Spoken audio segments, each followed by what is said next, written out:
So this is a pretty strong content warning this week.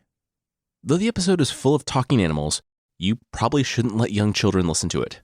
There's adult stuff, and it can get pretty violent at times.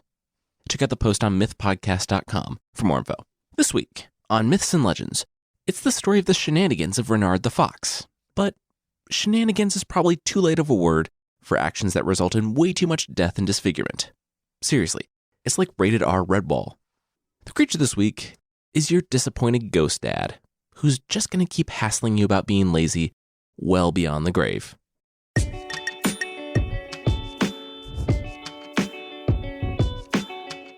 This is Myths and Legends, episode 105A, Fox on the Run.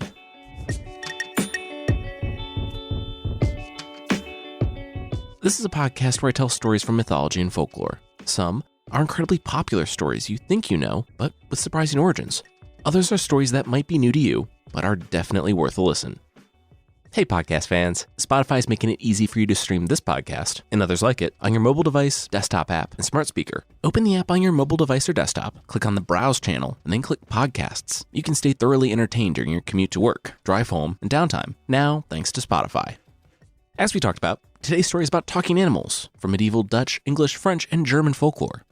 Though this version in particular comes from the Dutch fairy tales. Tales of chivalry and good heroes being good all the time, well, they can get a bit boring. Enter Reynard. He's technically the hero of our story, but, well, you'll see. It's widely believed that these were parodies of other, much more serious medieval literature of knights in shining armor and courtly love. Anyway, we'll just jump right in, on the day of the king's feast.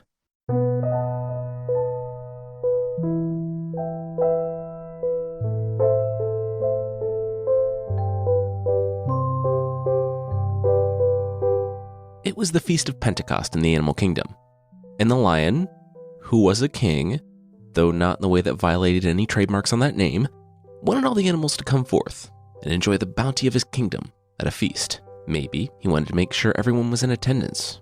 Maybe he was worried about turnout. We don't know. But he didn't just invite attendees. He commanded them to attend. As the lion sat on his throne, he looked out over all the animals great and small and... Wait. Where was that fox? Did anyone know where the fox was? Isengrim the wolf came forward. Reynard the fox? Oh, yeah. He was hoping that guy was going to make an appearance. He had a lot of problems with that fox, and he wanted to bring the crimes before the king, so Reynard could finally get what he deserved. The king shrugged. Well, let's hear it. What did Reynard do to him? The wolf dropped his head to the floor. Reynard the fox broke into his house and slept with his wife. Ooh, that's... Yeesh. Sorry about that. Were there any witnesses? The king asked. Isengrim the wolf took a deep breath. Yes, there were. His kids were there. Shaking his head, the king apologized and said that he would need to talk to the little ones about what they had seen. Isengrim lifted his eyes. He wished the king could, but Reynard had temporarily blinded them when the act took place. He peed on their eyes. A gasp went up around the court. The wolf continued. He said he had tried to reason with Reynard afterward, to convince him to come to the king to face his crimes, but on the day Reynard was to swear in the Bible, he didn't leave his hole. He was sure the fox would come out and obey the king's command to attend the super fun mandatory party, but the fox wouldn't even do that. Now, the wolf had no choice but to swear revenge on the fox. Not if I have anything to say about it, they heard from the back. It was Courtois the dog. Last winter, Reynard had stolen his last sausage that he had stolen from Tybert the cat, who stole it from the farmer. That... You guys probably shouldn't tell me that, said the lion who was a king, wanting to stay in the dark regarding stolen goods. It was the panther who spoke up next, saying that he had caught Reynard just yesterday trying to eat Court the hare. He had lured him into the church under the pretense of teaching him the Apostles' Creed, but they only got about 2 words in before he had the hare by the neck with his teeth. The hare, right next to the king, still had the wounds to prove it. Reynard was a menace.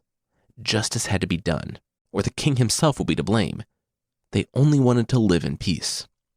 Someone else in the hall cleared their throat, and Grimbart the badger worked his way slowly to the front of the crowd. Hey, Isengrim, Courtoy, I have a fun idea to propose. How about whichever one of you has sinned the worst against my Uncle Reynard goes and just, dies. Go hang yourself in a tree. Sound good? You guys aren't innocent in any of this. Isengrim stepped closer to the badger's face, asking if he had something to say. The badger, of course, had a lot to say, and the king commanded the animals to calm down. The badger apologized profusely to the king. It just seemed like they were all piling on his uncle when he wasn't there to defend himself. Wait, how are you his nephew if you're a badger and he's a fox? Courtoy the dog blurted. How are any of us talking right now? It's a fairy tale, don't worry about it. As for your wife, Isengrim, Grimbart the badger continued, Reynard did sleep with her. A lot. He told me about it. It was 7 years ago, before you two were married. And it just burns you up inside, doesn't it? That's why you're talking all this trash to the king. As for the hair, the guy couldn't get 2 words of the Apostles' Creed right. It's completely in Reynard's right as a teacher to beat his student. The king nodded. Yeah, welcome to the education system of the Middle Ages. Grimbart the badger continued. First of all, that dog was an idiot for bringing up the stolen goods to the king, and he was an idiot to hold on to it. Reynard could have commanded that the dog hang for his crime.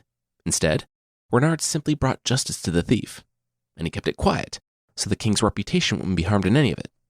Look, the badger continued, my Uncle Reynard is a noble and honest creature. He hates lying, seeks his priest's advice in everything, and not only does he live like a monk, but he gave up his home, called Wicked Hole, and built himself a hermitage where he doesn't hunt or fish, but rather lives by charity, doing penance for his sins. He's grown lean and pale from prayer and self-disciplining vigils.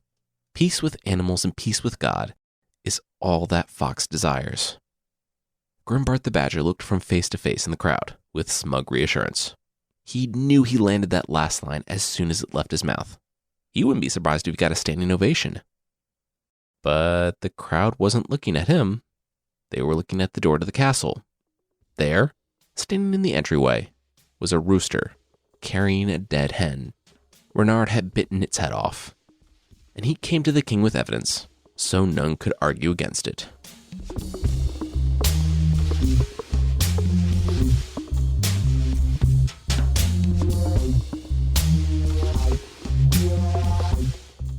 The rooster, named Chanticleer, walked in front of the coffin bearing the headless corpse of his daughter. 2 burly rooster boys were carrying it, and 2 weeping chicken daughters walked on either side with a burning candle. There has to be 2 sides to this story too, the badger managed before being shut down by several harsh glances. The rooster began his tragic story. It was a few weeks ago, and the rooster was feeling good. He looked at his family, and he was proud. He had 8 strong sons and 7 beautiful daughters, and they all lived in the well-walled yard, guarded by 6 guard dogs in a shed. Those dogs had, quote, torn the skin from many animals, and so the chickens lived unafraid. Unfortunately, complacency bred weakness. They often heard the dogs chasing after Reynard. The chickens had even seen his bloody skin from the dog bites, but the fox always managed to get away. This is ridiculous, Grimbart the badger objected. His uncle didn't eat meat now. He was trying to atone for his sins. He was basically a monk. The rooster blinked and asked if he could go on. The king nodded. The rooster shared that he was led to believe the same thing when Reynard came to the coop not stealthily, but dressed like a religious hermit. He had a letter with the seal from the king, saying that there had been a decree. No animal should harm or damage any other. Reynard had come not to steal and kill, but to apologize. He was undertaking penance for his past sins. With the decree from the king, and his greatest enemy having sworn off eating him, Chancellor the rooster decided to let his children go play in this wonderful new peaceful world. And the 4 that the king saw were the only ones that came back alive. Just yesterday, the dogs had found the body of Coppin, the daughter here, and the rooster knew he had to take it to the king as proof. The king sat back on the throne. Wow. He thanked the rooster for his story and apologized for the loss of his daughter and all the other children. Though there was nothing they could do to help her now, they would give her a beautiful burial service and bring her killer to justice. The king called together his lords and his wisest counselors, who all agreed that the murderer must be punished, but more importantly, he had to be there. The king nodded. There was only one animal in the kingdom that might be stronger than him. He called for Bruin. The room shuddered as Bruin the bear stepped forward. Bruin towered over all the other animals, and the lion, who was a king, thought that he would be the perfect one to send a message, figuratively and literally, to the fox. Just be careful, he warned the bear. Bruin laughed. Maybe, if Reynard had caught him unaware, he might trick him for an instant. But the bear had heard these stories. He knew what he was up against. It was a bit too late in the game for Reynard to make a fool of him, too. All the same, the king urged him again to proceed with caution.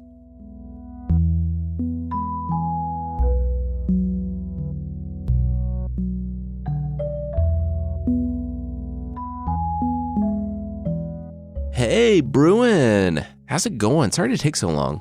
I was saying my prayers. Reynard the fox greeted as he unlocked the door to his home, called Wicked Hole. He stepped out into the sunlight, in front of the bear who had come to bring him to justice for his crimes.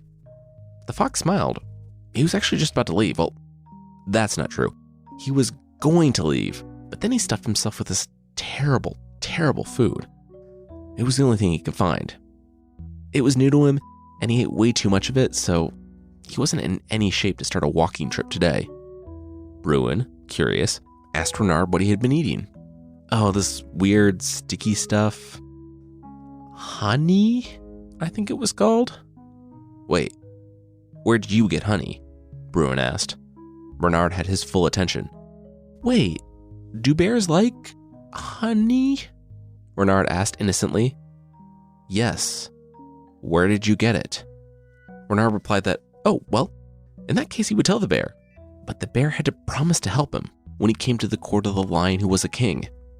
The bear looked left and right, and then whispered to Reynard. If that fox could fill his belly with honey, he would have no better friend. The fox mock struggled to his feet. All right, it was just down the way. Farmer Lantford had found it by accident, so he wouldn't miss it if the bear ate the rest. Bruin did not care at all. He just wanted that sweet, sweet honey. Several minutes later, they were standing in front of a tree with a wide hole in the front of it. Bruin was so excited that he dove right in, face and paws, clamoring at the tree. He was so excited that he didn't notice the block at the bottom of the hole. Farmer Lantford had split open the tree and placed a wedge at the bottom before he was called back to his house. There was not any honey in the tree, only pain. When the bear's face and paws were in the hole, brooding around and looking for the honey that wasn't there, Reynard tapped the block on the bottom of the tree, and the wood snapped back in place around the bear's neck and paws. The bear roared, and the farmer yelled in surprise. Snickering, Reynard bolted to a safe distance to watch the scene play out. The bear scratched with his back legs against the tree, raging at the trap, while Farmer Lantford came and discovered the commotion, and then promptly called the townspeople. Everyone came en masse with clubs, chains, and torches. They were going to kill the bear, or, barring that, make it so he never wanted to come back and threaten their town. Reynard watched from the bushes as Bruin got Farmer Lantford's honey, in the form of a merciless beating from the townsfolk. Knowing that he couldn't go on like that, the bear summoned all of his strength and pulled his head and paws from the hole. With a horrifying tear, he pulled himself from the tree, but now his eyes burned. He was blinded. The townspeople stepped back in shock at the sight of the animal. If only for a moment, the bear, upon pulling his head from the tight tree, had torn all the skin off his head and lost all but the bones on his front paws in the process. He roared again in pain, and the townspeople doubled their efforts. It was only his lack of balance on the two paws that saved his life. He stumbled backwards and rolled into the river, taking several people with him. In the chaos, Reynard the fox casually walked to the local priest's barn, picked the plumpest-looking hen, and shoved her in his bag. When he saw Bruin take a tumble into the river, the fox jogged downstream a bit to get a few good barbs in before Bruin was washed away. Bruin roared at Reynard, but Reynard replied with whatever the medieval fox version of "come at me, bro" is, because, blinded by blood and missing most of his front paws, Bruin could hardly keep himself afloat, let alone swim over and take his revenge on the fox. Reynard laughed as he watched the bear be swept downstream. Hours later, a wet, bloody sack of fur used its teeth to drag itself from the river. The animals were still feasting When Bruin pushed through the door with his head, it was too painful to walk on his front feet, so he was reduced to kicking himself along with his back paws and dragging his body on the ground. The animals turned in horror to look on Bruin, the king's most fearsome enforcer, who had just left so confident that he could handle one little fox, now weeping on the ground, half drowned and missing his face and paws after nearly being beaten to death by farmers. It was then that everyone realized that they had underestimated the fox. The lion who was a king roared for his friend and promised Bruin that Reynard would face justice. He turned to Tybert the cat, who, though not especially strong, was especially smart. They had sent the strongest, and he had come back like this. Maybe matching wits with the fox was what they needed. Tybert was smart, so Tybert was worried. He was a friend of Reynard's, but an order from the king was an order from the king. Either Tybert disobeyed and risked the king's wrath, or he went to convince Reynard to turn himself in. Siding with the king was arguably safer at that very moment, so Tybert acted as if he had a choice and agreed.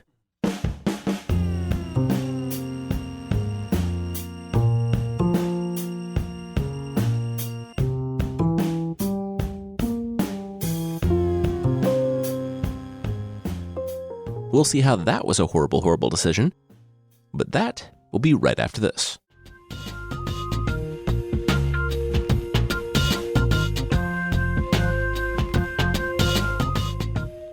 Hey, buddy, the cat ventured when he arrived at Wicket Hole, Reynard's home. Look, I don't want to be here, but the king's going to execute you if you don't come with me right now. I know, it sucks. Please, just come with me. Reynard said he wished for nothing but good fortune and happiness for his old friend.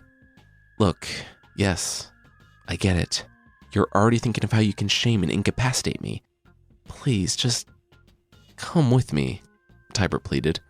Reynard laughed it off. Oh, no, he wouldn't hurt a friend. It was just that it was getting late, and who knew it was on the road at night?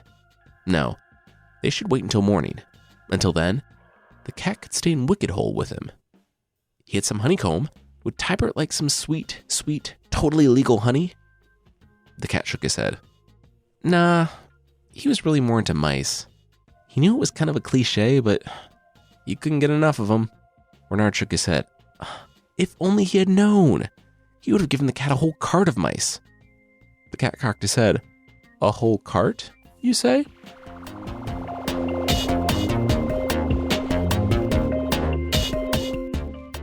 Walked by moonlight with Reynard. The fox said he had seen them earlier that day in the priest's barn. It was an infestation. True, he had walked off with a hen, but he had to pick it up out of a pile of mice. He was emptying the tiny creatures out of his pockets the entire way back. Tybert figured that, as long as he was staying the night anyway, he might as well help himself to a disease-laden buffet. He had no way of knowing that Reynard had stolen from that priest before. And that priest did not mess around. The priest left traps. It was obvious. The fact that Reynard had stolen the priest's best hen, and the guy still had not sealed the hole in his barn. Yeah, the priest was tempting Reynard. And now, Reynard was easing Tybert in through that hole. Right before he entered, the cat turned around. Reynard promised that he wasn't conning him, right? The fox nodded. How long had they known each other, He didn't think Tybert was such a scaredy. Don't you even say that, man, the cat spat back. Why would you say that to a cat? You know how that makes me feel. Whatever. Prove me wrong, Reynard said. Tybert hissed, took one step into the hole, and was immediately caught in a trap by the neck. The cat screamed, and the lights ignited in the house. The priest, in such excitement that he finally caught the creature stealing his chickens, ran out stark naked with a candlestick and started beating the surprised cat. More and more the priest's household came out to beat the assumed fox in the dark, while the priest's wife went to fetch another candle. Tybert the cat was hit so hard across the face that he lost an eye, but Tybert knew that they would kill him. Faced with losing his life, he found the strength that he didn't even know he had, and snapped the rope. He leapt up and clawed at the priest, who had the candlestick over his head, about to strike. And Since the naked priest was standing over the cat, the most apparent targets were his... Yeah. The priest screamed as one of two dropped to the ground. The energy in the barn quickly changed from a fun time beating a tiny animal to death to getting the priest medical attention before he bled out in the hay. The priest fainted from the combination of pain, shock, and blood loss, and his children ended up having to carry him out. The cat scraped a little fur from his head getting out of the trap, though it wasn't nearly as bad as the situation with the bear, and he limped back to the king's court. When the lion who was a king saw the cat, the apparently second smartest animal in the kingdom, had also returned without the fox, and with a beating, and likely a permanent disfigurement, he knew exactly who he would send on his third and final try to get the fox. They had stopped Grimbart the badger from slipping out of the feast after the threat against the fox and his family. And now they had a job for him. He was going to get his uncle, Reynard the fox, to return to court to face justice, or they would both be hunted down and executed.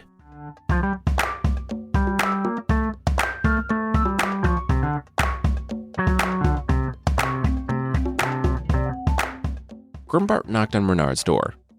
"Hey, Reynard, it's me, Grimbart the badger. You know your nephew, even though we're different species? You can probably guess why I'm here." Reynard opened the door and hugged his badger nephew, and actually wished him well.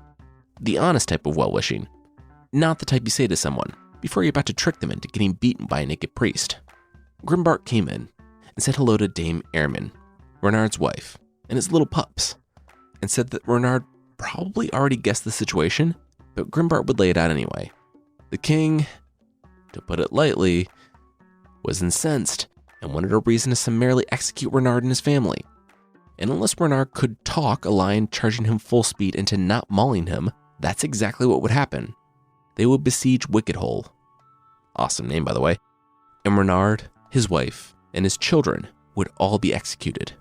Grimbart told Reynard that he stood a better chance of staying alive by appearing before the lion who was a king and pleading his case. Besides, he had been in worse spots than this.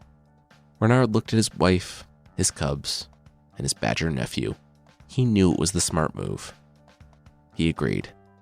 The fox said goodbye to his wife and children, possibly for the last time, and left on the moonlit road with Grimbart.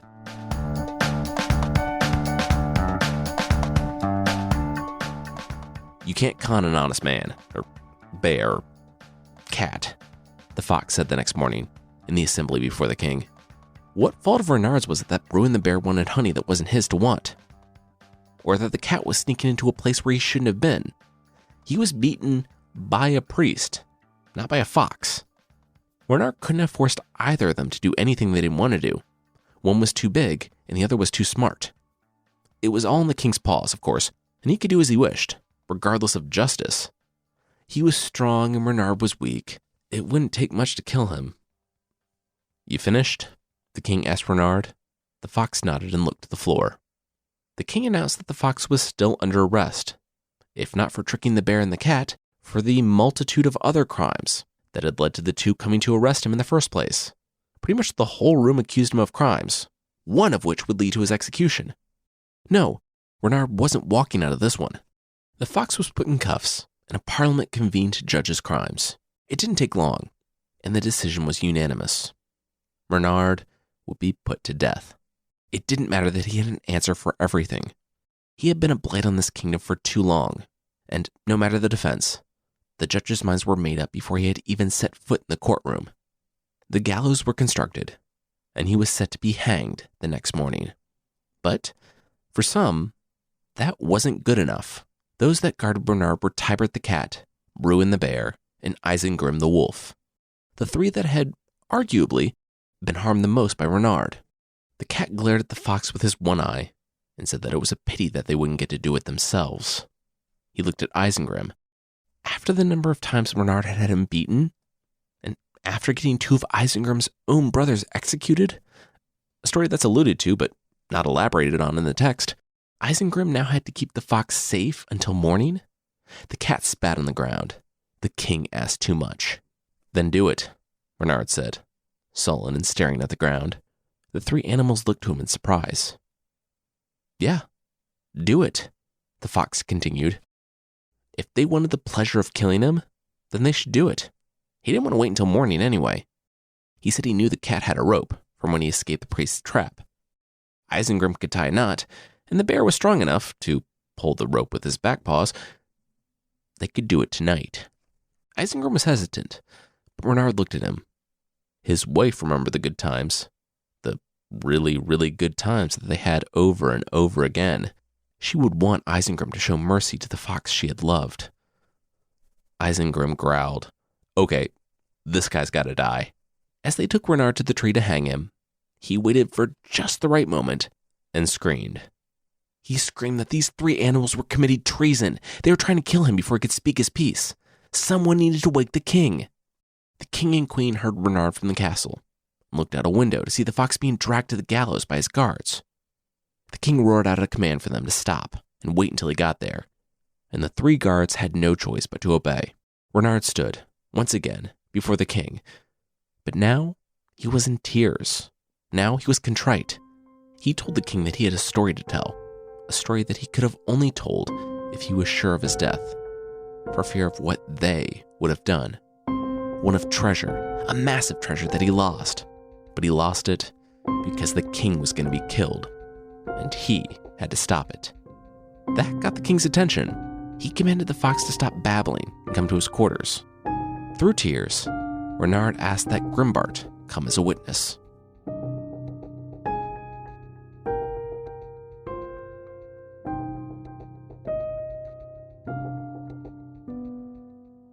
It began in the days of Reynard's father. He had found the lost treasure of King Emmerich, and though he could have used it to live fat and wealthy for the rest of his days, and then some, he decided to go one step further. It was the wealth of a king. It could be used to make a king. He called together the strongest, smartest, and toughest animals in the kingdom. And Isengrim. The conspiracy was 5 animals: Reynard's father, Grimbart the badger, Tybert the cat, Isengrim the wolf, and Bruin the bear. Bruin the bear lived far off then, so Reynard's father sent word that he had money to pay for mercenaries. Bruin could depose the lion and be king, and Bruin was down for it. They all were. The conspiracy was airtight, except for a drunk badger. Grimbart got drunk and bragged to his wife, who mentioned it to Reynard's, who mentioned it to her husband, who followed his father one day and found the location of the gold. Without hesitation, Reynard knew he must save the lion who was his king. In the cover of night, he stole the lost treasure of King Emmerich and hid it far away. Without the cash, the conspiracy fell apart. Bruin's mercenaries turned on him, and Reynard's father? He never recovered from the shock of losing the money. He died shortly thereafter. Reynard had indirectly killed his father, but he had saved the king. It was worth the cost. When they were guarding him that night, Reynard had threatened to reveal the conspiracy the next day at his hanging, so that's why the 3 guards wanted to silence him that night. Of course, with a promise of a pardon, Grimbart the badger corroborated the whole story. The king looked at Reynard. If that was true, why didn't Reynard use any of the money? Reynard looked to the ground in shame. It was because of the Pope. As the king knew, Reynard helped Isengrim gain entry as a monk. Well, Isengrim was robbing his monastery blind, so Reynard convinced him to leave the order. When Isengrim went before his superiors, he did not mention the theft, just that his friend Reynard had convinced him to leave the faith. As such, Reynard was banished from ever setting foot in Rome again, and yes, that's exactly where the treasure was buried.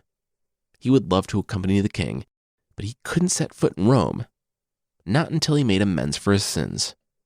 The king knew the fox was tricky, but all that money, what did he care about the wolf, cat, and bear, especially if they were planning to usurp his throne? The lion barked for the hare to come in and answer a question. He asked the hare about the location in Rome Reynard had given him, and the hare, with his knowledge of Rome supplied only by Reynard, was eager to show off his education. He corroborated the location, and that was good enough for the king.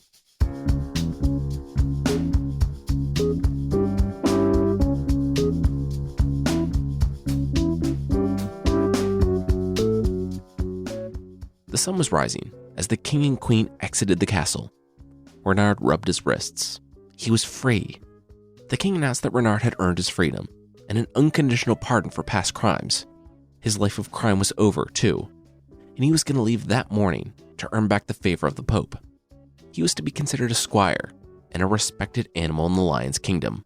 It was with a smile that the fox listened to the king's commands to arrest Isengrim the wolf, Tybert the cat, and Bruin the bear for treason. The wolf and bear assumed that there had to be something wrong, so they turned themselves in. The cat, being the smart one of the trio, left town. He had already lost an eye. He didn't need to lose more.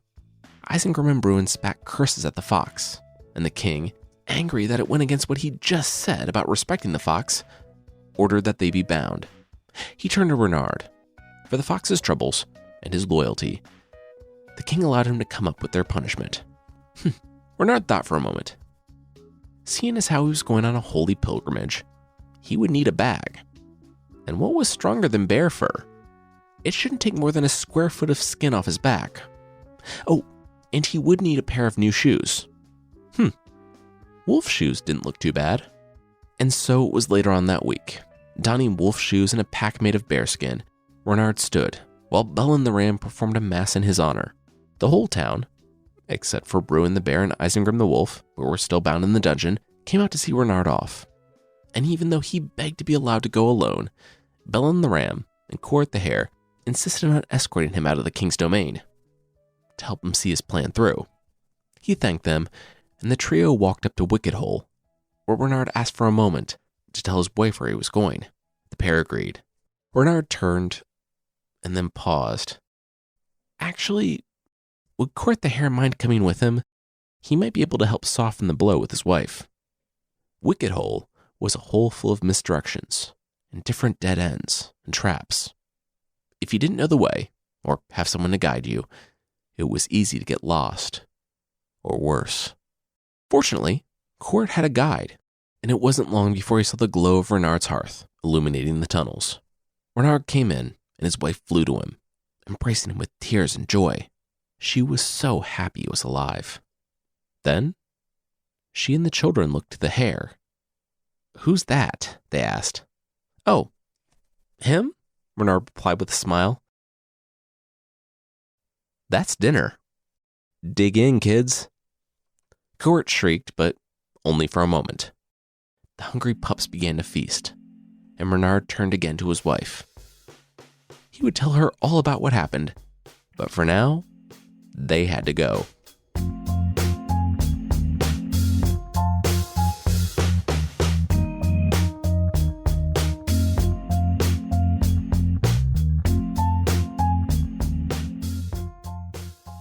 That's it for this week.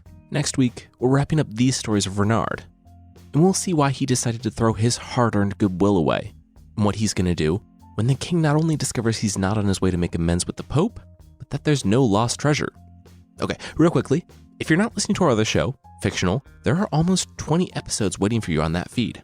There are stories like Dante's Inferno, Macbeth, Sherlock Holmes, Call of Cthulhu, and next week, it's Frankenstein. Check it out. You can subscribe on Apple Podcasts at apple.fictional.fm, Spotify at spotify.fictional.fm, and everywhere else by searching for Fictional wherever you get your podcasts.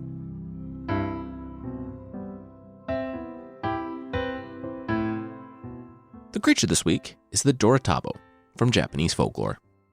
So, it can be tough to be a parent. You raise kids, you give and give and give, and sometimes they just don't appreciate it. Then you die, and all your stuff goes to them. If you're looking for a fun way to nag your children about their life choices from beyond the grave, look no further than the Dorotabo. The Dorotabo is the result of a hard-working parent giving their children the fruits of their labor, and the children doing nothing with it. The Dorotabo is also called a rice paddy man or a mud man because they are, well, mud men that are angry about the states of their rice paddies. They are angry vengeance ghost dads that briefly come back to give their kids a hard time about how the fields look. They only have one eye on their face and 3 fingers on their hands, and they don't really interact with humans, but preferring, instead, the passive-aggressive approach. They'll form from the mud and rice paddies, taking with them all sorts of frogs, snakes, and insect friends swimming around in the muck, and they'll go yell at their kids all night. And that's basically it. If you're the heir to a rice paddy you let go, you can do 2 things. Clean it up and get it back on track, and maybe that will let dad finally rest, if you can ever live up to his standards. Or just wait for winter for a break. Muddy ghost dads can't turn into mud if there is no mud. Most of Japan is mountainous. Part of the history of this creature is that it was a big deal for the family to scrape together enough money for a rice paddy. Families would work really hard. And the threat of eternally being reminded of your parents' disapproval might have been enough to get some of the kids outside to actually do some work.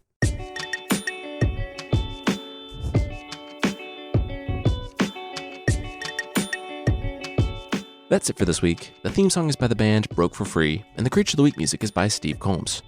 There are links to other music in the show notes, and today's episode was written by me, Jason Weiser, and produced by Carissa Weiser. Thanks so much for listening, and I'll see you next time.